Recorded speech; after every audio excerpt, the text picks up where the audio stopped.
Hay un hombre preso en suelo americano. Un hombre que hasta hace poco controlaba un país entero, su petróleo, sus cárceles, sus fronteras, su gente. Un hombre que firmaba decretos que movían ejércitos, que decidía quién comía y quién no, quién estaba libre y quién desaparecía en algún calabozo sin nombre, en algún sótano que no existe en ningún mapa oficial, pero que todo el mundo en ese país sabe que existe. Y hay 15 soldados que juraron lealtad a ese hombre. No a una bandera, no a una constitución, no a un ideal abstracto de patria que se estudia en los libros. A él, a su cara, a su voz, a la estructura de poder que construyó durante más de una década y que todavía, desde una celda americana, sigue teniendo tentáculos en lugares que nadie está mirando públicamente. Y según inteligencia, filtrada en los últimos meses, esos 15 soldados están dispuestos a demostrarlo con acción real. La pregunta no es si lo intentarían. La pregunta es ¿qué pasaría exactamente si lo intentaran de verdad? Y esa pregunta tiene una respuesta que es mucho más complicada, mucho más incómoda y mucho más incómoda, reveladora de cómo funciona el poder en el mundo real de lo que cualquier titular periodístico te va a contar. Porque esta historia no es solo sobre 15 soldados y un preso famoso, es sobre algo más grande. Es sobre qué significa intentar lo imposible en el país más vigilado del planeta y qué pasa cuando el intento en sí mismo es el mensaje. Quédate porque esto se complica desde el primer minuto. Antes de hablar de los 15 soldados, hay que entender dónde está el objetivo. Nicolás Maduro no está en una cárcel ordinaria. Desde que fue capturado y trasladado a territorio americano, el gobierno de Estados Unidos tomó una decisión muy específica sobre dónde ubicarlo. Y esa decisión no fue al azar, no fue producto de la burocracia ni de un funcionario de rango medio eligiendo una celda disponible. Fue una decisión política, operacional y simbólica al mismo tiempo. No es una prisión federal estándar, con guardias que cobran por hora, piensan en su jubilación y revisan el teléfono entre rondas. Es una instalación diseñada para contener exactamente el tipo de personas que tienen países enteros, redes criminales enteras, aparatos de inteligencia enteros, dispuestos a moverlo todo para sacarlos. El tipo de lugar donde la seguridad no es un procedimiento, es una cultura, es una arquitectura. Es un sistema que existe precisamente porque alguien en algún momento pensó en exactamente este escenario. Y aún así hay 15 hombres que creen o que les ordenaron creer que pueden entrar y salir con él. Primero hay que entender quiénes son estos soldados porque el error más común en este tipo de análisis es subestimarlos por el país del que vienen. Venezuela tiene unidades de fuerzas especiales con entrenamiento real, con doctrina real, con experiencia operacional en zonas de conflicto interno que pocos ejércitos latinoamericanos tienen y que la mayoría de los analistas occidentales ignoran completamente porque no encaja en la narrativa del Estado fallido que solo produce migrantes y crisis. El Grupo COES, los Boinas Rojas, las unidades de operaciones especiales que durante 2 décadas recibieron entrenamiento cubano, ruso y en algunos casos iraní. Hombres que han operado en la selva del Arco Minero, en zonas donde el Estado venezolano y el crimen organizado son prácticamente la misma institución con distintos uniformes, que han ejecutado operaciones de captura, de eliminación, de control de territorio en condiciones que harían pensar 2 veces a cualquier unidad convencional. No son Navy SEALs, eso es un hecho. Pero tampoco son lo que Hollywood imagina cuando piensa en un soldado venezolano. Son algo más peligroso que eso. Son hombres con habilidades reales, Tinat, y con una motivación que va más allá del salario. Y esa combinación es la que hace que este escenario no pueda descartarse simplemente porque suene absurdo en el papel. Lo absurdo de ayer es el titular de mañana, y aquí está el primer open loop que nadie está respondiendo públicamente. ¿Cómo entrarían al país? Porque ese es el problema número 1, y es donde la mayoría de los análisis se detienen y no avanzan. Estados Unidos tiene el sistema de vigilancia de fronteras, de inteligencia interna y de detección de amenazas extranjeras más sofisticado del planeta. No es perfecto, ningún sistema lo es, pero está diseñado con capas. Si una falla, hay otra. Si esa falla, hay una más. Entrar con documentación falsa de calidad suficiente para pasar todos los filtros biométricos, todos los cruces de bases de datos, todas las entrevistas consulares, requiere algo que Venezuela hoy, en su estado actual de aislamiento económico y diplomático, difícilmente puede fabricar sola. Requiere infraestructura de inteligencia extranjera, requiere falsificadores de nivel estatal, requiere alguien que ponga los recursos, los contactos, la cobertura logística completa, y aquí el nombre que aparece en los análisis de inteligencia que han trascendido no es venezolano. Y eso abre una dimensión de esta historia que es mucho más grande que 15 soldados y un rescate. qué? Porque si hay un tercer actor en esta operación, entonces ya no estamos hablando de lealtad personal. Estamos hablando de geopolítica. Estamos hablando de un mensaje directo enviado al corazón del territorio americano por alguien con los recursos para intentarlo. Y ese alguien tiene nombre, pero ese nombre lo dejamos para más adelante porque primero hay que terminar de armar el escenario. Supongamos que los 15 entran. Supongamos que logran pasar la frontera por distintos puntos en distintos momentos con distintas coberturas. Turistas, trabajadores, estudiantes, técnicos, hombres de negocios repartidos en grupos de 3 para no activar los patrones de detección, que los sistemas automáticos de vigilancia identifican cuando hay movimiento coordinado de individuos con perfiles similares cruzando en ventanas de tiempo cercanas. Supongamos que la coordinación funciona, que las comunicaciones están encriptadas de manera suficiente, que los 15 están en suelo americano, rearmados a través de canales que tampoco vamos a detallar aquí, organizados con un objetivo claro y una ventana de tiempo definida.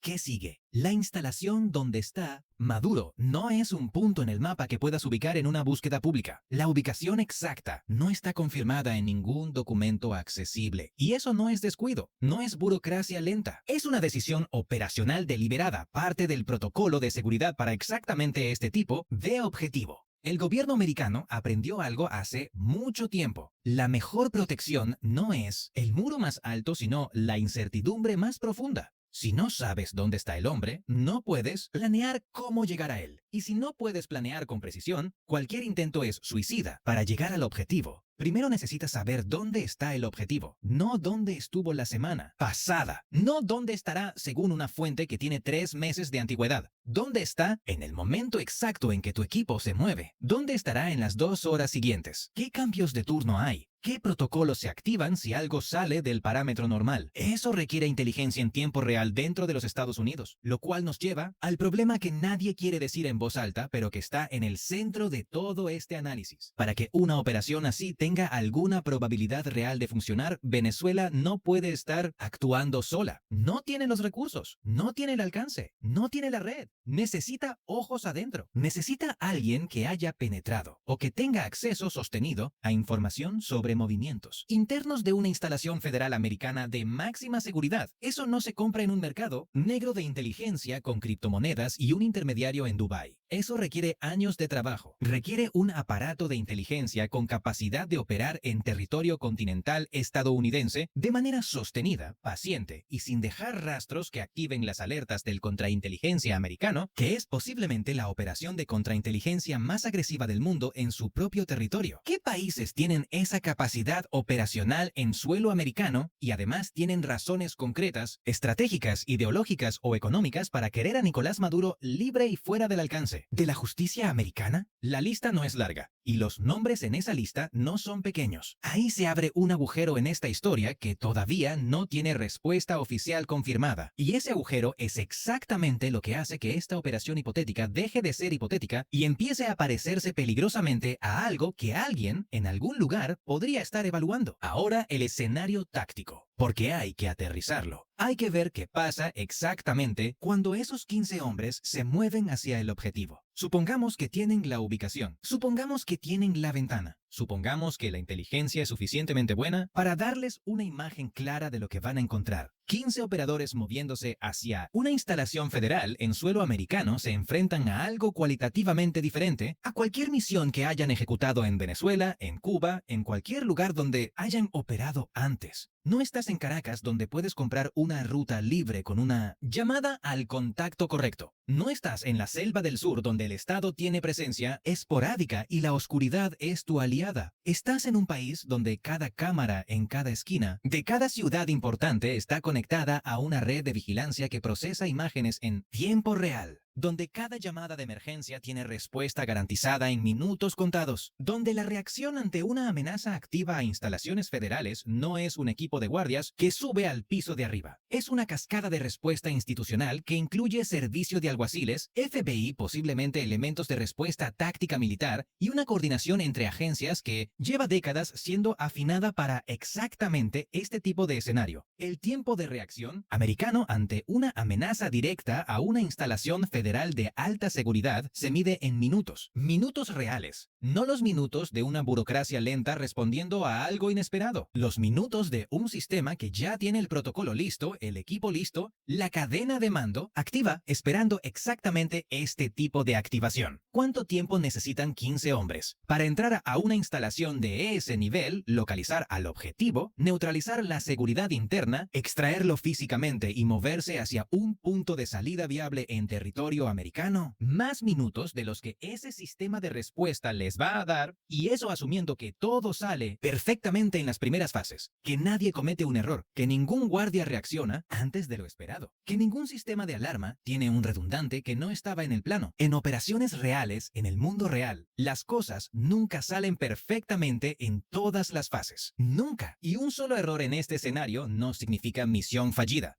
Significa que los 15 mueren o son capturados en suelo americano, lo cual crea un problema diplomático de proporciones que hacen que el rescate en sí mismo parezca el menor de los problemas de este análisis. Y aquí está el problema que hace que todo lo demás parezca casi secundario, el que menos gente menciona y el que más importa cuando lo piensas hasta el fondo.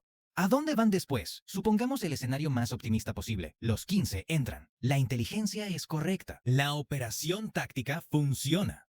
Maduro está en sus manos. Están moviéndose. ¿A dónde? Salir de ese edificio es una cosa. Salir del estado es otra. Salir del país es una operación completamente diferente que requiere una infraestructura de extracción que tiene que estar lista antes de que empiece la misión. Porque después de que empieza no hay tiempo para improvisar. Necesitan un vehículo, luego otro, luego un punto de transferencia, luego acceso a un aeropuerto o a una costa con una embarcación esperando, luego el cruce del espacio aéreo o marítimo americano con un hombre que para ese momento va a ser el fugitivo más buscado del planeta en tiempo real. ¿Qué país en el mundo en ese momento va a prestar su pista de aterrizaje para ese vuelo? ¿Qué gobierno va a recibir ese avión sabiendo exactamente quién viene adentro y qué acaba de pasar? ¿Qué capitán de barco en qué mar va a decir que sí a esa carga en ese momento? Eso no es un problema táctico que se resuelve con entrenamiento y valentía. Es un problema político de una magnitud que convierte la parte de entrar, encontrar y extraer al hombre en casi el capítulo más simple de toda esta historia.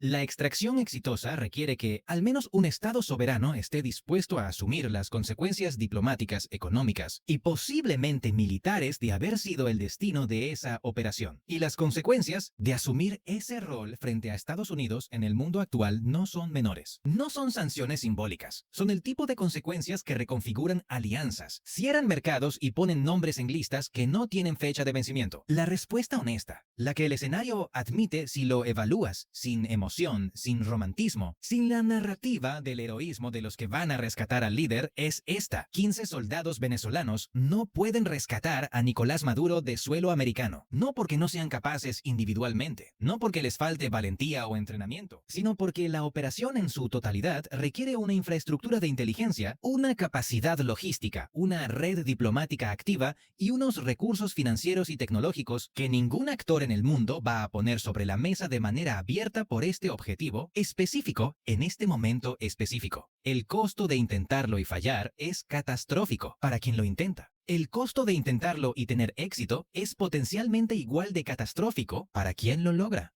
Porque un éxito en esta operación no termina el problema. Lo escala a una dimensión que arrastra consecuencias que ningún gobierno en el mundo está en posición de absorber cómodamente en este momento geopolítico. Eso no significa que no lo intenten. Eso significa algo más interesante, algo que cambia completamente cómo leer este escenario. Porque hay una pregunta que este análisis ha estado evitando hasta ahora y que es la más importante. ¿Y si el objetivo no es rescatarlo? ¿Y si el objetivo es otra cosa completamente? Hay una diferencia enorme, táctica, política y simbólica entre una operación diseñada para sacar a un hombre vivo de una celda americana y una operación diseñada para demostrarle al gobierno más poderoso del mundo que sus instalaciones no son intocables, que su territorio no es sagrado, que hay actores dispuestos a pagar cualquier precio por cruzar esa línea y que el precio no los detiene. Ese tipo de operación no necesita tener éxito en el sentido convencional, solo necesita ocurrir.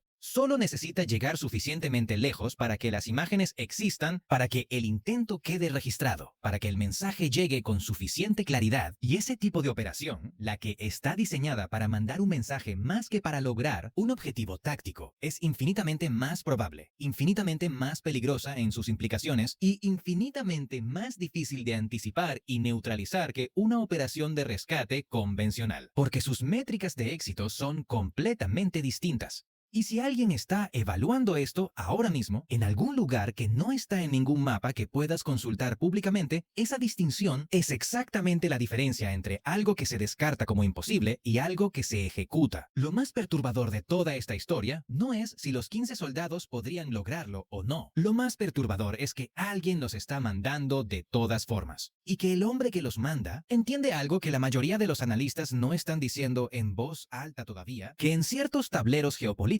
el intento vale más que el resultado, que mover la pieza importa más que ganar la jugada, y que hay un juego siendo jugado en este momento en un nivel que los titulares de noticias no están alcanzando a cubrir todavía. ¿Quién está moviendo esas piezas? ¿Y qué viene después de este movimiento? Eso es lo que analizamos en el siguiente video, y te garantizo que el nombre que aparece en ese análisis es uno que ya conoces, pero no de dónde crees.